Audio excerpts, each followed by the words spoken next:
Good evening, ladies and gentlemen. This is Truth on the Tracks. I'm Brandon Turbeville. I'll be with you for the next hour or so. Tonight we're going to try to talk about a lot of things in the next hour. We're going to try to get into the party system here in the United States as well as some other subjects. But before we do, I want to get the panhandling portion of the broadcast out of the way. Again, I'm Brandon Turbeville. I'm a writer for Activist Post over at activistpost.com. If you want to keep up with my articles and my work, you can always go to activistpost.com. Check that page daily. It's a great place to go in any event. Check it on the homepage to see when my articles come out on a regular basis. They're there. They're usually on the homepage again. You can kind of keep track of them in real time. If you don't see anything there, you can always go to the Contributors tab at the top of the page, click on that, find my name under the Staff Writers portion. There should be a list of my most recent articles. If you don't see what you're looking for there, you can click on my name. Several other articles will appear. Some more recent work will appear in that tab as well. I also have a web page, a personal web blog, brandonturbeville.blogspot.com. That's where I repost all of my articles, all of my interviews, all of the Truth on the Tracks broadcasts. But bear in mind, if you're going there to keep up with my work, it's going to be updated shortly, not necessarily shortly after the articles come out of Activist Post, the interviews are done. It's going to be updated somewhat after those articles originally come out, usually a day or two after. I'm also an author of 4 books: Codex, Alimentarius, The End of Health Freedom, 5 Cent Solutions, 7 Real Conspiracies, and Dispatches from a Dissident, Volume 1. You can find those books at thebookpatch.com. You can just go to that website, type in the titles of my books, type in my name. Either way, they should come up. You should be able to buy them there. You don't have to set up an account or anything like that. You could also go to falseflagpublications.blogspot.com, and all the books will be listed there with a picture of the book and a Buy Now button there for you to purchase them easily. So I'm going to talk to you tonight a little bit about the party system. I said we were going to get into this first off. I would imagine that most listeners of this broadcast are plainly aware that the party system in the United States is inherently corrupt. Both the Democrats and the Republicans are virtually worthless. They are two wings on the same bird, the same corrupt, corporate, oligarchical bird here in the United States. I would hope that none of the listeners to this broadcast would be easily fooled by political representatives at either party. I would hope that would be the case in the alternative media, the alternative activist community, the truther community, whatever that community may be that's not mainstream. I would hope the listeners and that the activists would not be fooled by corporate hacks, by political party hacks, whether they be Republican or Democrat. But apparently that is not the case. It's not the case that we've progressed to a point where the Republicans and Democrats have no control over our movement. That's unfortunate, because it's been the Republicans and Democrats that have foiled several aspects of the movement that we're going to talk about tonight. I'm going to argue that under no circumstances should the Republican Party or the Democratic Party be aligned with our movement, or more accurately, at no point should our movement be aligned with the Democrat or Republican Party. These parties exist only as a means for control, and we should just render unto Caesar what is Caesar's. So I want to draw your attention to an article that I had posted recently at Activist Post. It's entitled "The American Corporate Party and the Derailing of Revolution." So I'll get into this here.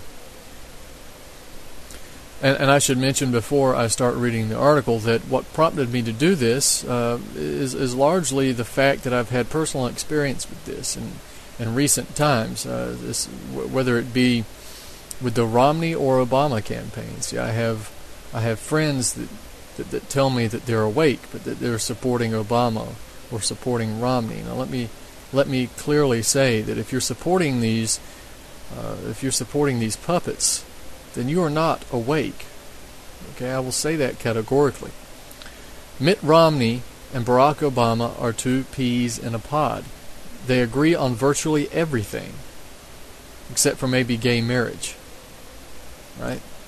This is used as a wedge issue, whatever you think of the issue.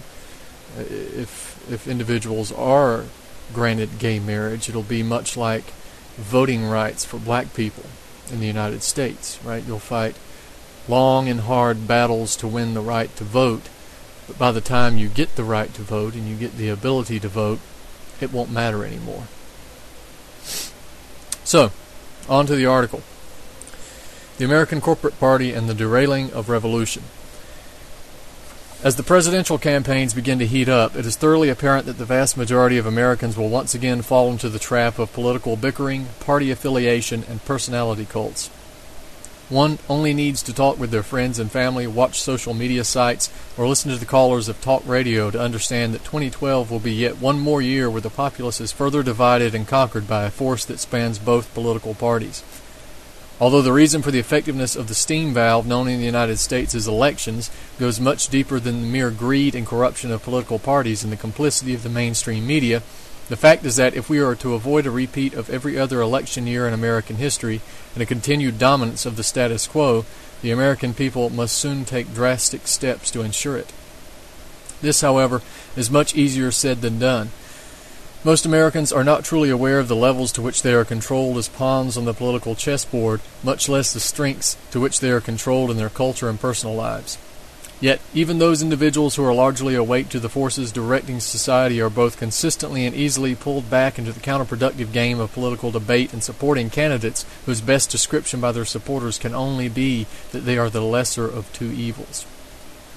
Thus, individuals who are aware of larger conspiracies regarding 9/11, world government, Zionism, corporate finance oligarchy, and many others are caught in a web of pointlessly defending a candidate who is wholly owned by the very forces they seek to overthrow.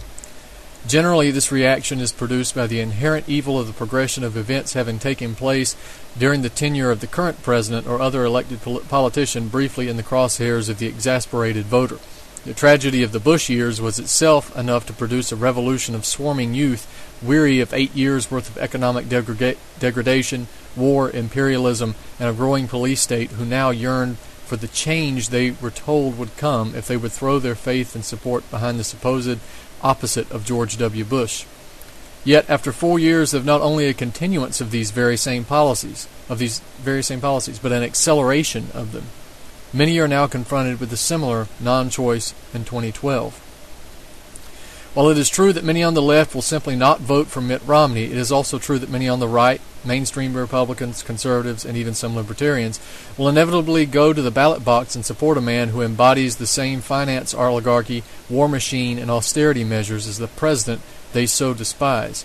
They will, as they put it, vote no-Obama in 2012.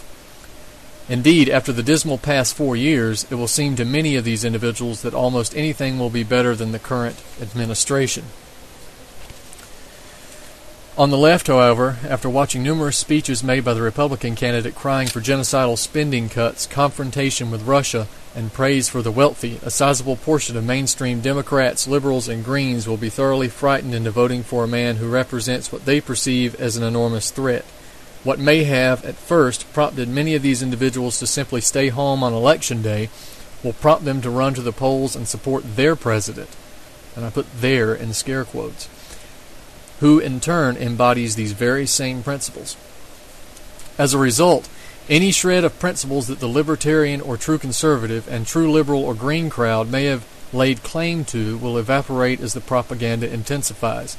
To support Obama, the left will also support perpetual war, shredding the social safety net, and banker bailouts. To support Romney, ironically, the right will use the very same arguments. Yet the obsession with the two parties does not begin to end with the presidential or U.S. congressional elections. The intentionally divisive party politics continues all the way down to the local level in cities and towns across the country, with unwitting voters supporting and opposing policies deemed acceptable by the system, which are in reality, and unbeknownst to the useful idiots below, identical to one another. Regardless of one's political pedigree, The fact is that there is a real temptation to return to the political party tailored to one's bias during trying times or when victory seems within the realm of possibility. Indeed, the ultimate goal of recent political action seems to be centered around the victory of some electable messiah who will enter his office and enact timid and watered-down versions of the desires of those sweating blood for his campaign. The oligarchy then watches in confidence as the two political parties wait in the wings to co-opt and redirect whatever movement arises, knowing that it will only be a matter of time before whatever legitimate opposition they face will soon fade into the recesses of history. Thus, it is safe to say that every political movement in the country is better off without the Republican or Democratic parties. For those on the political right, the most obvious examples of the deleterious nature of the Republican Party might be the Ron Paul campaign that ironically took place inside of it, and the Tea Party protest movement, which raised the eyebrows of the establishment long enough for it to take serious notice. Now, I want to mention, too, go back out of the article, as I said before, a lot of the people who were involved in the Ron Paul campaign are now conceding the campaign, but are moving over to the Romney camp. And this is something that individuals were talking about, mainly Webster Tarpley was talking about early on, about how the Ron Paul campaign was being used to run interference for Mitt Romney. And at that time, nobody wanted to hear it. But it seems to be borne out as true. The problem here is that many people who supported Ron Paul are now supporting Romney because they hate Obama so much. Okay, this is absolutely ridiculous. Again, as I pointed out here, and as has been pointed out ad nauseum within the alternative media, there is no difference between these two. They are nothing but puppets. But if you're going to cast your vote for one of the two, then you're not voting for the lesser of two evils. You're not involving yourself in a strategy to reduce the amount of evil. What you're doing is selling out. Plain and simple. Back to the article. Regardless of what one thinks of I skipped a paragraph. The amount of energy expended by devoted Ron Paul supporters was, in large part, the sole reason that Ron Paul's presidential campaign was as successful as it was.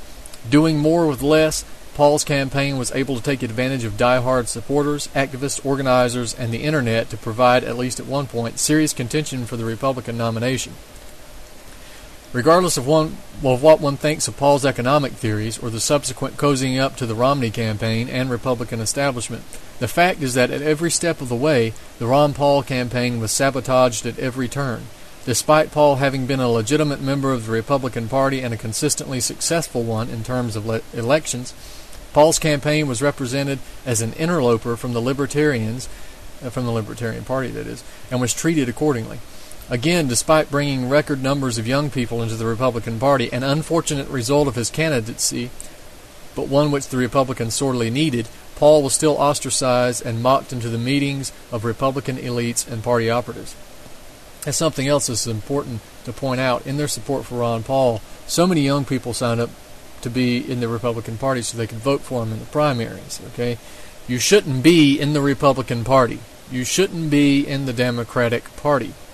In states like South Carolina, you can vote for one of the two in one of the two political primaries without actually being registered as a member of that party. So you have that ability to go in and influence the primary as much as your vote is counted. You have the ability to go in and influence the primary. A lot of states this is different. If you have to register with the party, what's the point? Now, that's a broad claim. Obviously, sometimes you're going to have to infiltrate or use the party if you have to, but nevertheless, this is the case as it stands. And I also want to point out that when I said earlier, regardless of what one thinks of Paul's economic theories, the free market, laissez-faire capitalism, that these are not my theories, and I certainly don't endorse them. That will become clear as the broadcast continue. Back to the article.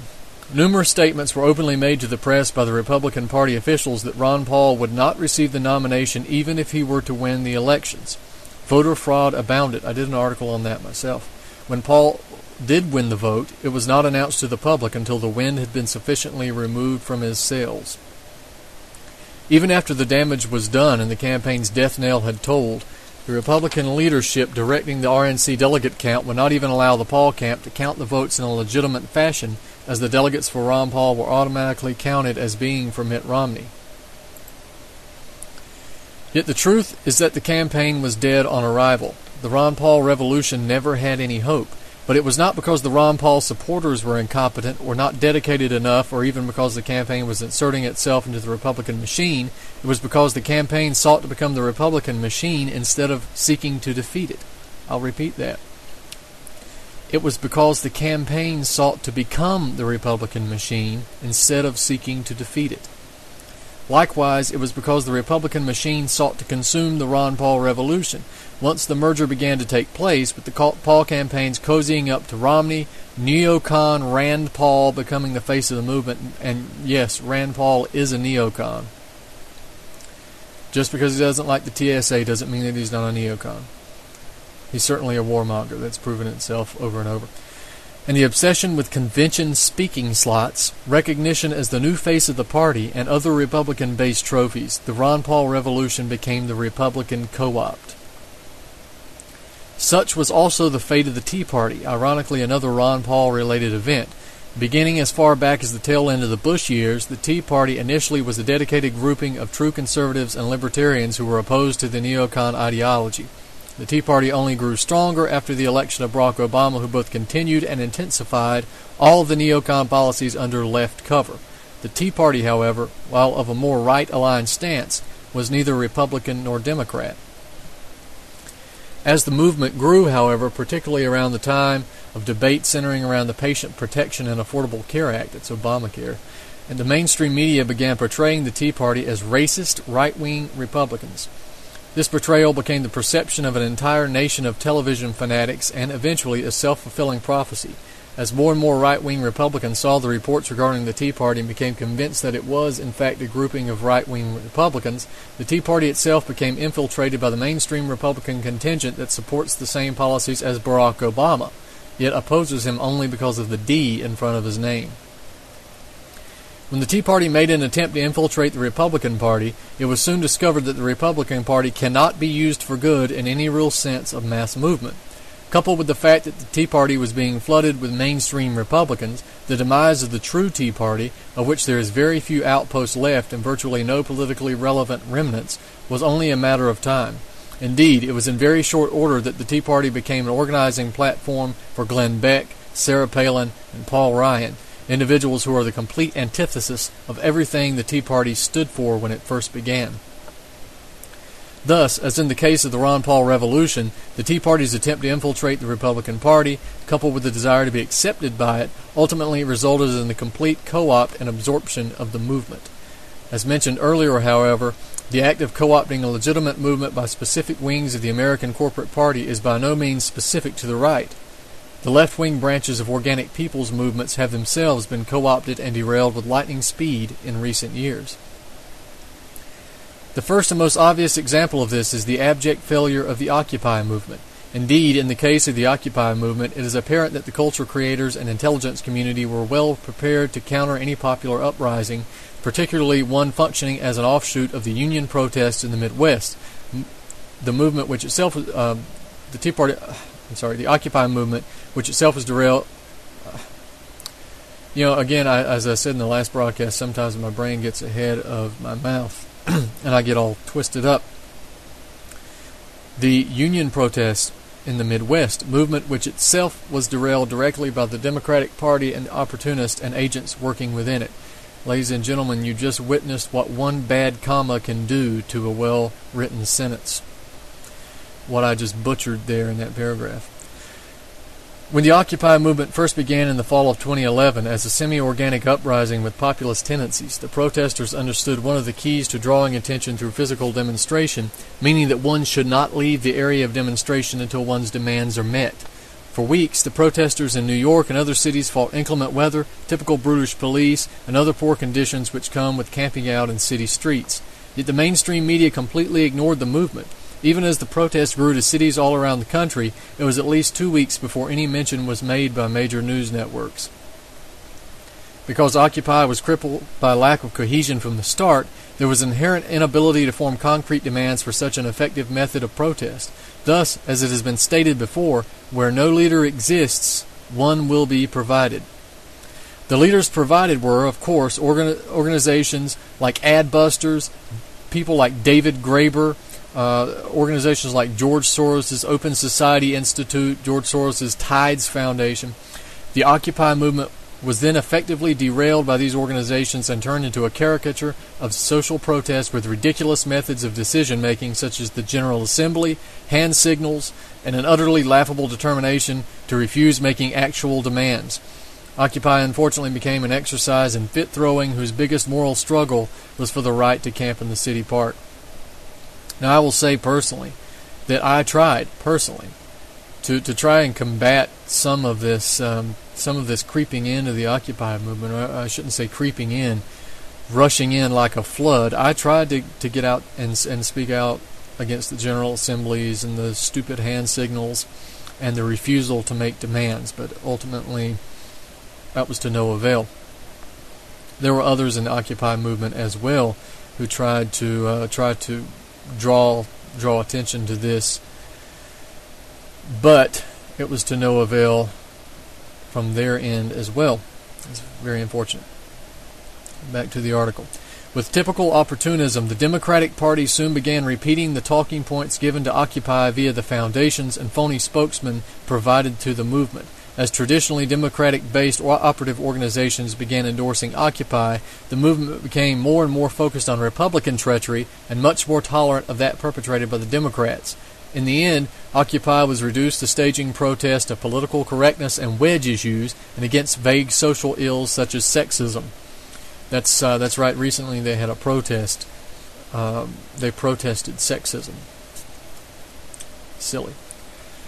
Like the Tea Party and Ron Paul Revolution correlation, the derailing of Occupy Wall Street was devised much earlier on with the Democratic Party co-op of the Wisconsin pro-union, anti-austerity protests. The Occupy movement was, after all, a development that resulted largely from the fallout of the collective bargaining protests which had erupted in Wisconsin regarding the fascist Governor Scott Walker and his attempt to impose austerity and union-busting programs upon state workers. Now let me take this opportunity to clearly say austerity programs and union-busting programs are fascist. Now, I'm not just using that term for rhetorical purposes. This is fascism. You take a look at what Mussolini did. Take a look at what Hitler did. They busted the unions because the unions represent an organized force that can oppose the state when the state gets out of control, can oppose corporations and big industry when those institutions get out of control. So I'm not backing down on this. Union busting is fascism. Austerity programs are fascism. Back to the article. What resulted from Walker's assault on workers' hard-won rights was a protest movement of unprecedented proportions, as other fascist governors such as Kasich of Ohio, Snyder of Michigan, and Mitch Daniels of Indiana began launching simultaneous attacks against workers in their respective states. Resistance began popping up in these areas of the country as well. The swelling of opposition to fascism was such that the protests in Wisconsin are, at this point, the largest protests to have ever taken place in Wisconsin. If I'm not mistaken, and I could be, but if I'm not, the Wisconsin protests were actually the largest in the United States when you figure in per capita population. I'd have to check on that though. But it was only a matter of time before opportunists within the Wisconsin Democratic Party began to smell the blood boiling in the veins of the people on the street and began positioning themselves to appear as if they had been in solidarity with them all along. Yet, unfortunately, one cannot attribute the failure of the Wisconsin resistance entirely to Democratic Party treachery. There was, after all, a desire among many of the protesters to achieve recognition by the Democratic Party to begin with. Others, of course, may have already been attached to the Democrats before the protests even began. That's unfortunate that unions and individuals who oppose austerity are often wedded to the Democratic Party because the Democratic Party is a joke. And the Democratic Party represents its own brand of austerity, whereas the Republican Party generally represents austerity in open, ham-fisted terms. The Democratic Party represents cloaked austerity, the death by 1,000 cuts.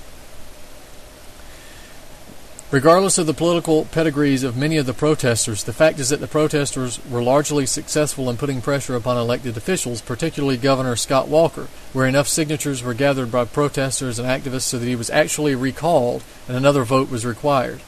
However, with such a golden opportunity, everything the protesters had fought for was thrown away when the resistance joined forces with the Democratic Party.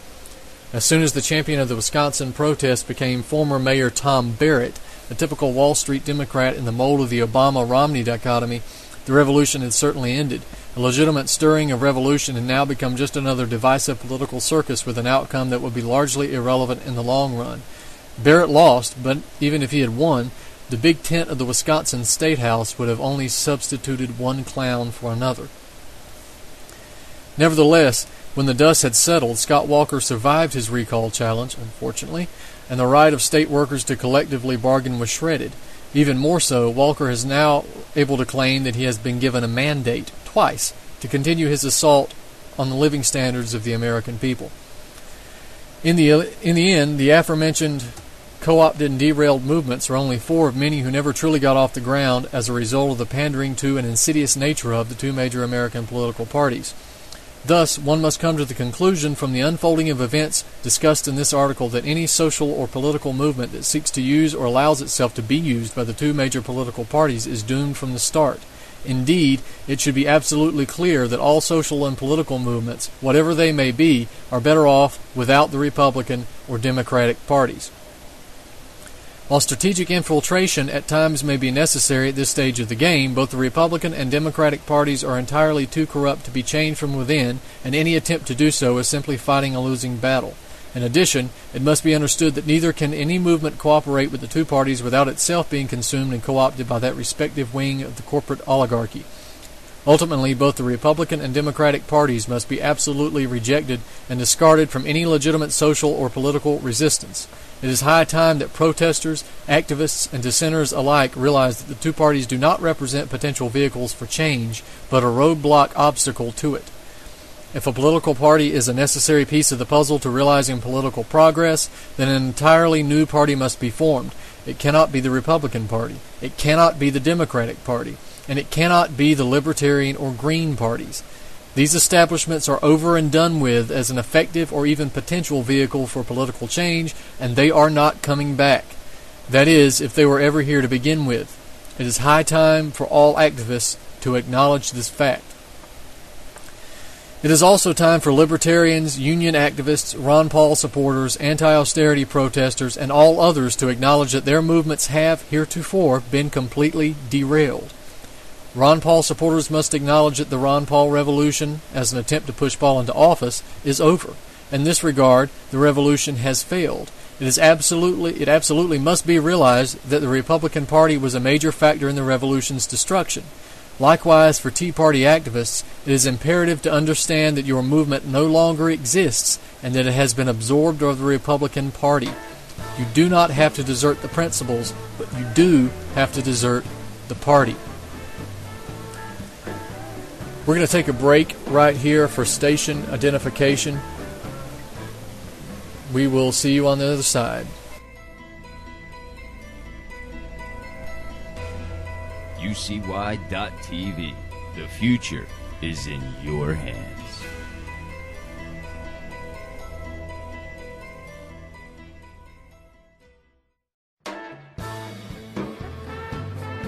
And we're back, ladies and gentlemen. This is Truth on the Tracks. I'm Brandon Turbeville. We've been talking about the Republican and Democrat parties and the effects that they've had at derailing true revolution and true mass movement. We finished off where we were talking about the Ron Paul revolution and how that's been co-opted. How Ron Paul activists, how Tea Party activists need to understand that their revolutions and that their social movements are over. They don't have to desert the principles. They do need to desert the party, in this case the Republican Party. Now I'll go back to the article as we finish it up here. and address the other side of the political spectrum, of the false left-right dichotomy. Socialists, Greens, unions, and anti-austerity champions must also acknowledge that the Wisconsin anti-austerity pro-workers' rights rallies achieved nothing in terms of political capital. The Democratic Party was the central reason for this failure. Likewise, the Occupy movement participants must realize that Occupy has now become irrelevant as a political force. With the combination of other factors, the Democratic Party has now played a role in its demise as well. Activists taking part in both movements must now sit down and acknowledge the fact that they have been betrayed by the respective political pedigree establishments. Subsequently, they must ask themselves, how is this the case?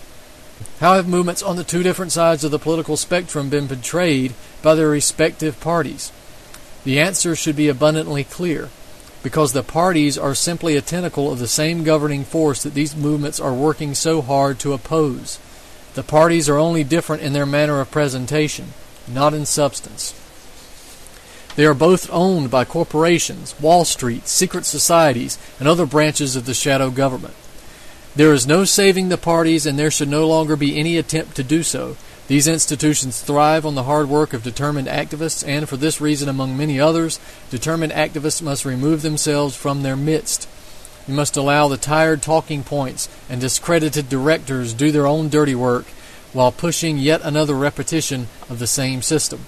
You must focus on creating an entirely new structure for political change, a feat which can only be accomplished when all ties to the Republicans and Democrats have been severed. With that in mind, it is wise to be aware of the fact that the most important aspect of a true political change driven by a political or social movement is not just leadership. It is a program. It is the demands of that movement. Any movement that seeks to accomplish something more than mere television time absolutely must develop a program that provides the participants a goal to strive for and provides those on the fence with a possibility to judge. Any protest without demands is nothing more than a temper tantrum. That's right. If you don't have a program, you have no point in being in the streets. All you're doing is beating your fist up against a wall. You need something to give the people in your movement a reason to fight. You need to put something out there. You need to put a program out there to give the people who are watching you engage in social movement. You need to give them a reason to join you. Camping in the park is not a reason. Complaining about the current state of the government, of the economy, is not a reason to join a social movement or a mass movement. What are you going to do about it? That's the question that you have to answer. What are you going to do about these problems? We all know things are bad. It's like Mr. Beale says in Network. I don't have to tell you things are bad. We know things are bad. Everybody knows things are bad. What you need to tell me is how you're going to fix it. Actually, you don't have to tell me, but you have to tell all of them who are watching you out in the streets if you ever decide to get out there. Back to the article. No activist can ever be content to simply complain about the state of the current system. He must provide solutions to it. He must be prepared to answer the question of what will you do differently. He must be prepared to address the concern which is, simply put, once you seize power, what will you do? With that being said, it is paramount to understand the goal of protest, of activism, and revolution, the seizing of power. As Webster Tarpley has stated on many occasions, protest is for wimps. Revolutionaries seize power.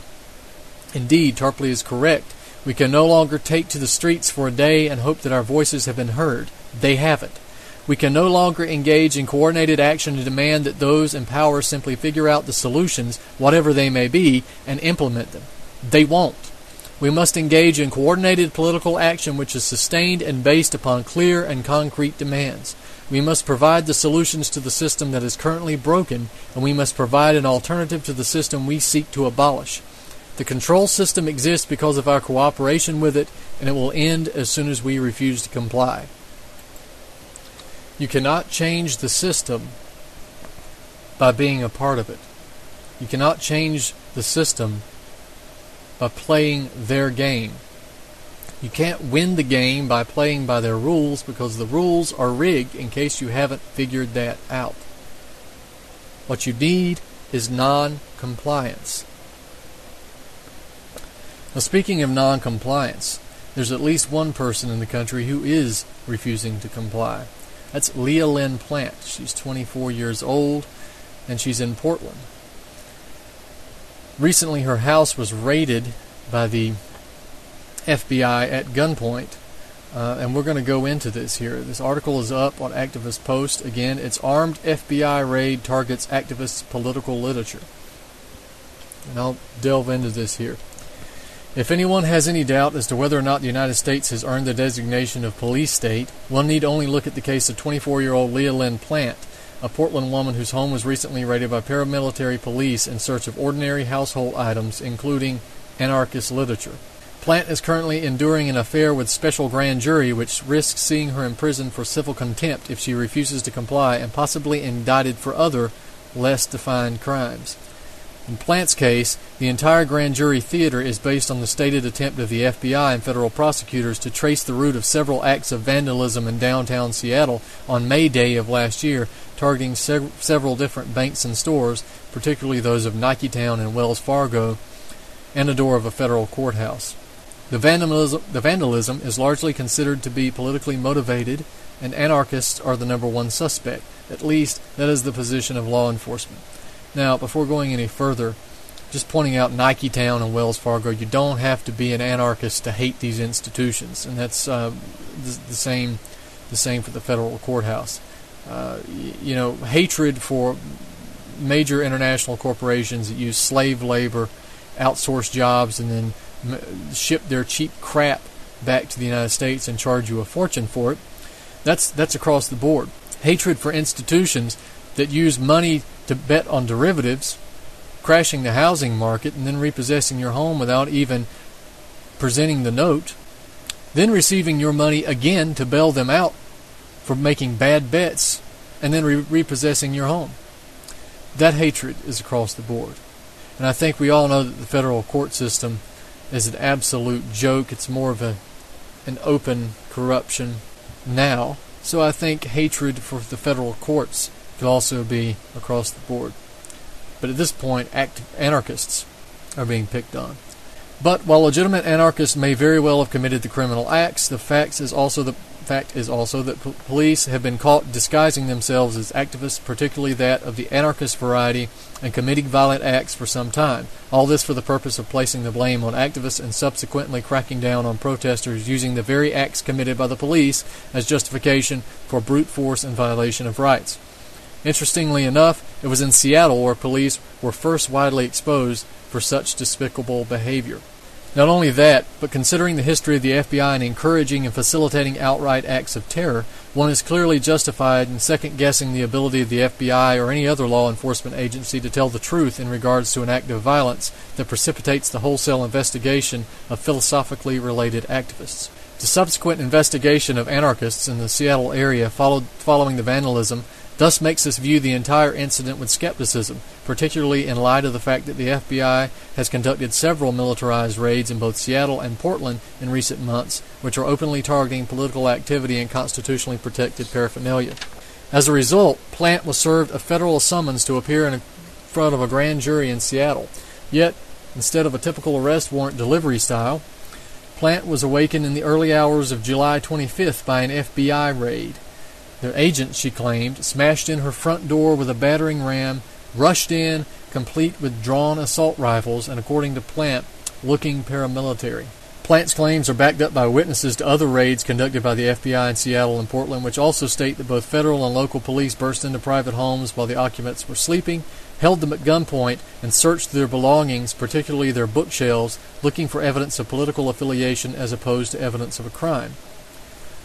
According to Brendan Kiley of The Stranger, a copy of the search warrant shows that the paramilitary intruders were in search of, quote, black clothing, paint, flags, computers, and cell phones, and anti-government or anarchist literature. Kiley points out the absurdity of issuing a warrant for such items by writing, quote, for the record, I executed a quick search of my home early this morning and found black clothing, cans of paint, sticks, cloth, electronics, and anarchist literature, unquote. This is an important point because none of these objects were alleged to be the same objects that were used in the commission of a crime, nor are they illegal to possess on their own. However, the raids and the subsequent possible indictments that will be based upon them continue to set a dangerous precedent that the government can and will target anyone who will not only actively or tacitly oppose its conduct, but also those who simply do not conform to the new normals provided to the general public by the culture creators and Hollywood and tax-free foundations. Interestingly enough, Plant said that some of the agents involved in the raid, while initially very aggressive, eventually started to appear confused at not finding a cache of guns and violent anarchists hiding in their lair. She said, quote, "It seemed like what they expected was some armed stronghold, but it's just a normal house with normal stuff in the pantry, lots of cute animals, and everyone here was docile and polite." End quote. Well, yeah, that they should probably get used to that. They shouldn't be surprised so much anymore. They're going to be sent for armed raids. In fact, most of the people whose door they kick in and whose dogs they shoot and innocent people they shoot are generally people with just normal houses, normal stuff in the pantry, lots of cute animals, and they're usually docile and polite. So the police should really get over their surprise. As president of the Seattle chapter of the National Lawyers Guild, Neil Fox stated, quote, "When I see a search warrant that targets political literature, I get nervous," unquote. Fox also stated that raids like those made on Plant's homes may have a chilling effect on free speech, an even longer-lasting, quote, "negative effect on the country. You want to have a robust discussion about political issues without fear." Well, good luck with that. He went on to say, quote, "Anti-government literature is so broad. What does that include? Does that include the writings of Karl Marx? Will that subject me to having my door kicked in and being dragged in front of a grand jury?" End quote. If Plant's case is anything to go by, then the answer to Fox's question might very well be yes. While grand juries have the potential to be used for good, the fact is that in 2012, all they have is potential. They don't really do any of it, but they have the potential to be good.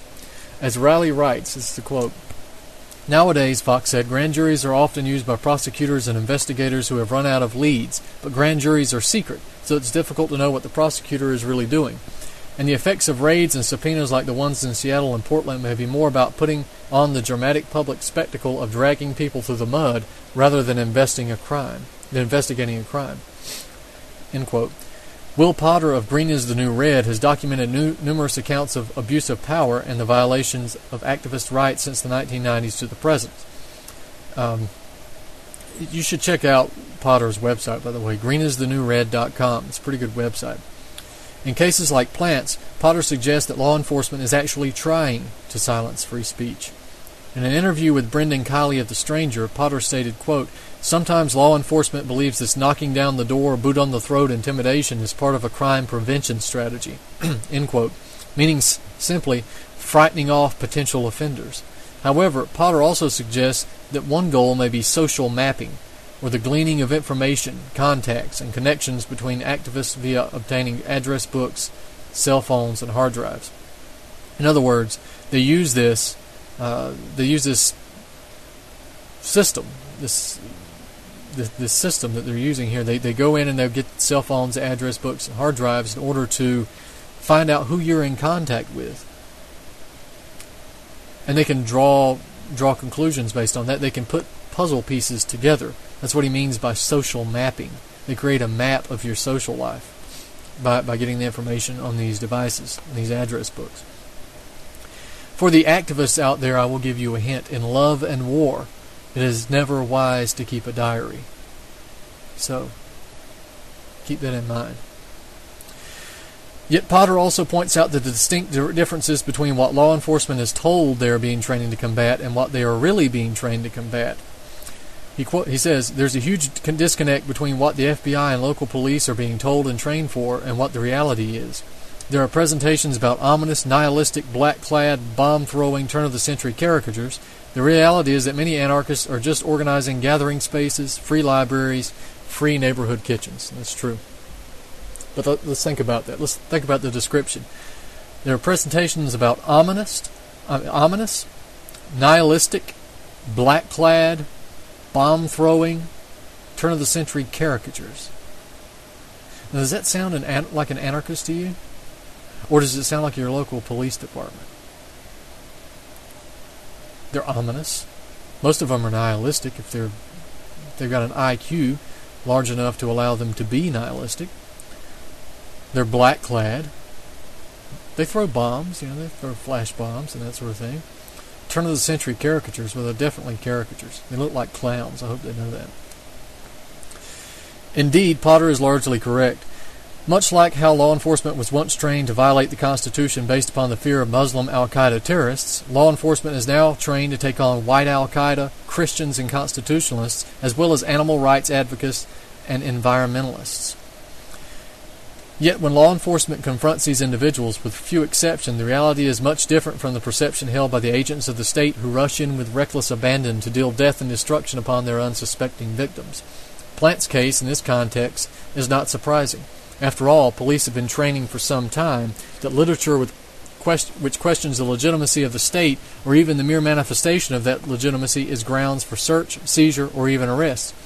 For instance, one need only take a look at the now famous video of police conducting a post-arrest car search, where upon discovering anarchist literature in the back seat, they ponder as to whether or not the book is legal.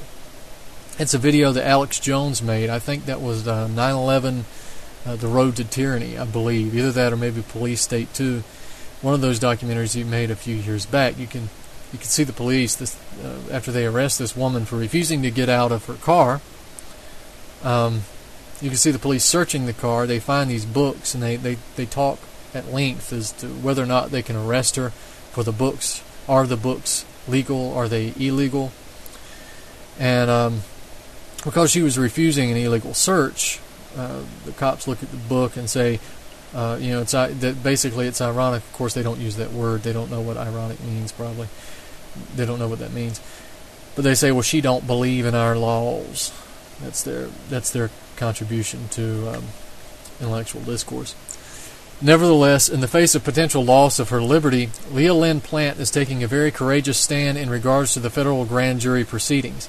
Beyond providing her name and birth date, Plant is refusing to testify to the grand jury for reasons of personal conviction. In short, Plant says she is refusing to cooperate with an FBI that has repeatedly violated the rights of innocent people. Have you ever known the FBI when it didn't violate the rights of innocent people? Has there ever been a positive movement in this country that the FBI didn't illegally surveil or try to intimidate, arrest, and imprison? I can't think of one. Prior to her second appearance in front of the federal grand jury, Plant issued a statement explaining her position and her refusal to cooperate. This is what she said. This will be the second time I have appeared before the grand jury, and the second time I have refused to testify. The first time was on August 2nd. I appeared as ordered and identified myself. I was asked if I would be willing to answer any questions. I said no and was dismissed after being served a second subpoena. Over a month later, my answer is still the same. No, I will not answer their questions. I believe that these hearings are politically motivated. The government wants to use them to collect information that it can use in a campaign of repression. I refuse to have any part of it. I will never answer their questions. I will never speak. She also said, I know that if I am taken away, I will not be alone. We have friends and comrades all around the world standing behind us, and even though this has been one of the most traumatizing experiences of my life, I have never felt so supported or loved. I can only speak for myself, but I have every faith that the others subpoenaed to these hearings will likewise refuse. And I know that hundreds of people have called the U.S. Attorney demanding that they end this tribunal. Hundreds of organizations representing thousands of people signed on to a statement expressing solidarity with those of us under attack and demanding an end to this sort of repression. I know that those people will continue to support me, the others subpoenaed, and the targets of the investigation. That spirit of solidarity is exactly what the state fears. It is the source of our strength, yours and mine, and that strength shows itself in every act of resistance. And this is me again. Unfortunately, if Plant is found guilty of civil contempt for refusing to answer the jury's questions, she faces a possible lengthy prison sentence, theoretically life behind bars. Considering the paranoia and iron-fisted nature of the judicial system ever since 9/11, Plant undoubtedly faces more than a weekend in jail. And that's true because there was another activist who in recent years, since 9/11, refused to testify to the grand jury and was sentenced to prison for, I think, around 7 years. In the end, Plant's case is emblematic of the now standard operating procedure of law enforcement agencies like the FBI. That is to say, heavy-handed, aggressive tactics which target political activity and thought crime justified by an increasingly questionable sequence of events.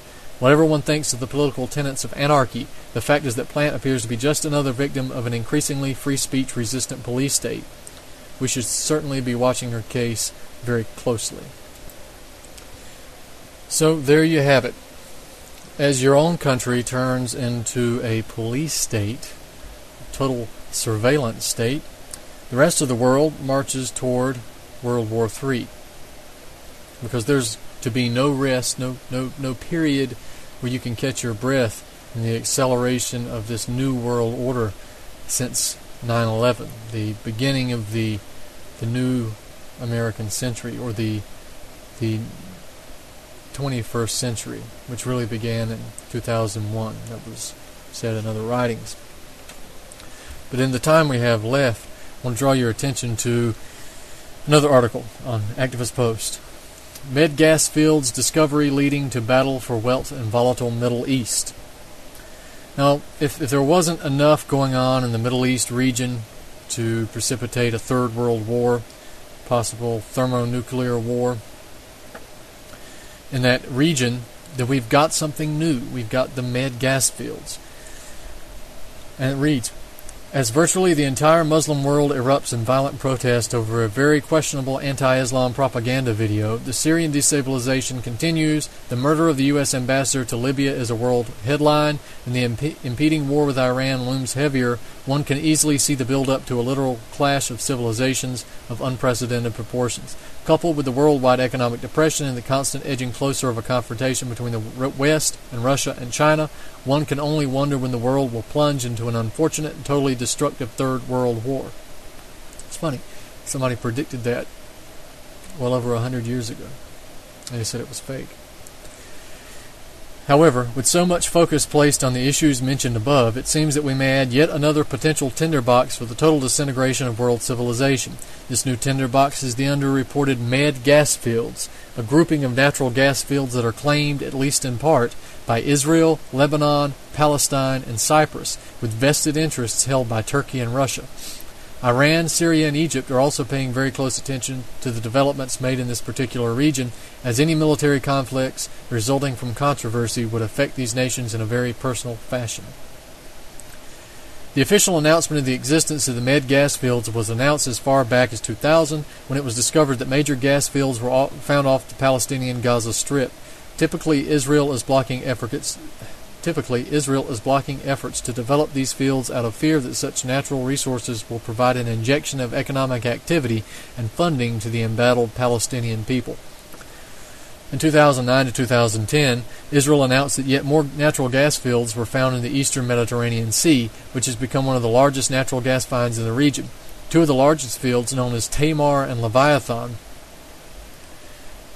are largely accepted as belonging to Israel. For those of you who don't know, Tamar and Leviathan are names that come out of the Bible, out of the Old Testament. There might be some significance there. However, in addition to the disputes surrounding the fields off the Palestinian Gaza Strip, the Lebanese also claim some rights to the natural gas under the Mediterranean Sea. In fact, the Lebanese claim that some of the natural gas belonging to Israel encroaches upon Lebanese maritime waters. 260 miles west of Israel, Cyprus also sits atop a massive natural gas field. According to Cypriot figures, the fields hold enough natural gas to make the tiny nation energy independent for the next 200 years, even while Cyprus becomes a gas exporter. Yet, in what could become yet another facet to the controversy between natural gas field claims centering around Israel, the Israeli maritime waters directly adjoin those of Cyprus. Even more so, Israel's biggest natural gas field, Leviathan, appears to extend all the way into Cyprus's waters, presenting the world with yet another potentially explosive maritime claim confrontation. So in other words, these fields that largely belong to Israel, or I should say Israel/Palestine, even though the Palestinians are, as Newt Gingrich would claim, an invented people. Of course they're not, but in the court of Western world opinion, then they are.